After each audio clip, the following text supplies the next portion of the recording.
Uy, nandyan pala kayo. Welcome sa bagong-bago na naman nating episode, and for today's video ay itetest natin itong ating magnifying glass. Okay, so itetest natin siya at itatry if kaya niya ba talagang mag-start ng fire. Alright, meron tayo ditong tatlong iba't ibang tinder. Meron tayong cotton, yung ating used na wet wipes, and yung ating supot o yung ating paper bag. So try muna natin siya dito sa ating cotton.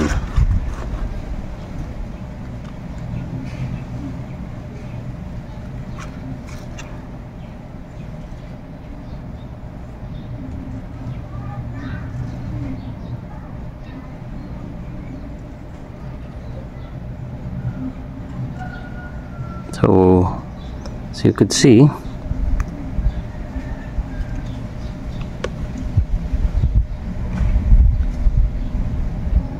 parang walang nangyayari. So nai-illuminate lang nung focus na parang beam, light beam, yung cotton. And let's try as well dito naman sa ating used na wet wipes. So ganun din. Then last is dito sa ating paper bag.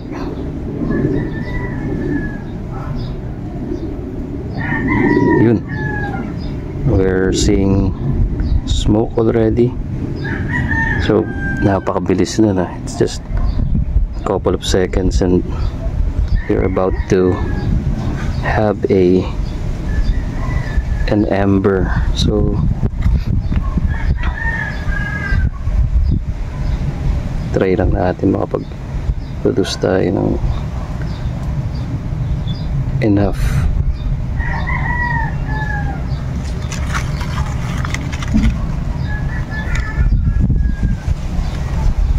amber to start a fire.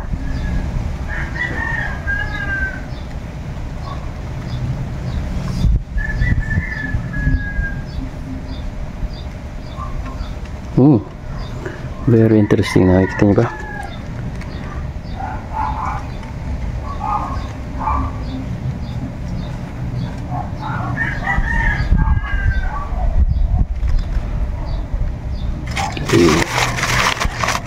Ito lang natin siya ng mas maayos.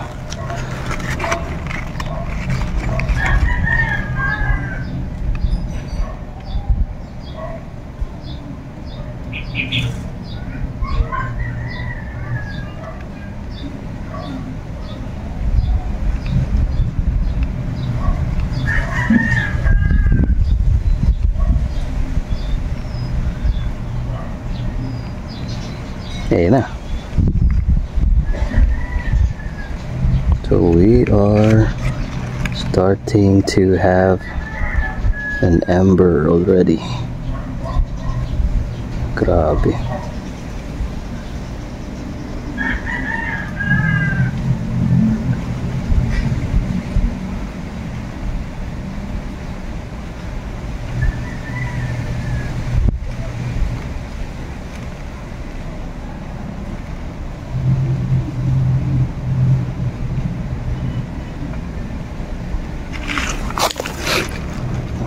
Hindi lang tama yung pag-position natin, pero if you can have the right angle of the beam and yung pag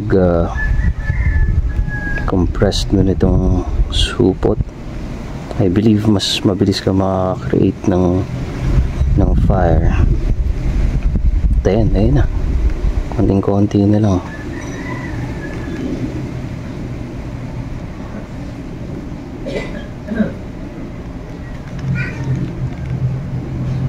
Ayan na, we're having smoke already, and that's a good indication. Sabi nga, when there is smoke, there is fire. So comment na kayo kung na-try nyo na to sa magnifying glass or Fresnel lens. Fresnel lens nga ba? Yeah.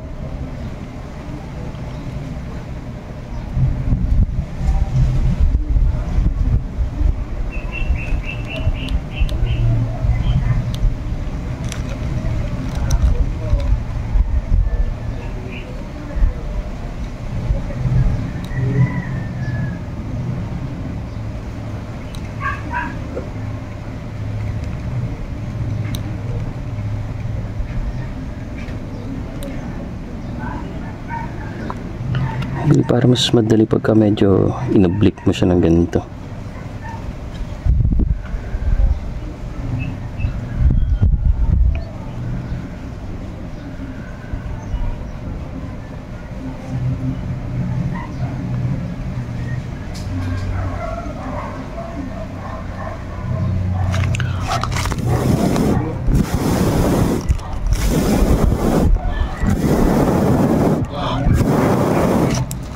And then, ayun, we already have a fire. Okay. Ayan, oh. Alright. Ayun. So, as tested, hindi siya gumagana sa cotton, hindi siya gumagana dun sa used na wet wipes, dun sa mga dried leaves, and dun sa paper bag.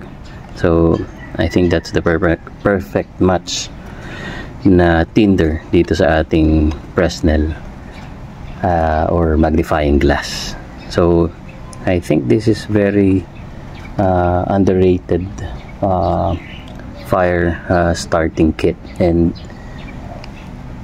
para sa akin maganda siya kasi pag maaraw we have a free source, hindi mo kailangan ng magnesium or ng gas, and it will save time na makapag create ka ng fire, which is very important dun sa survival or for cooking and for survival niya.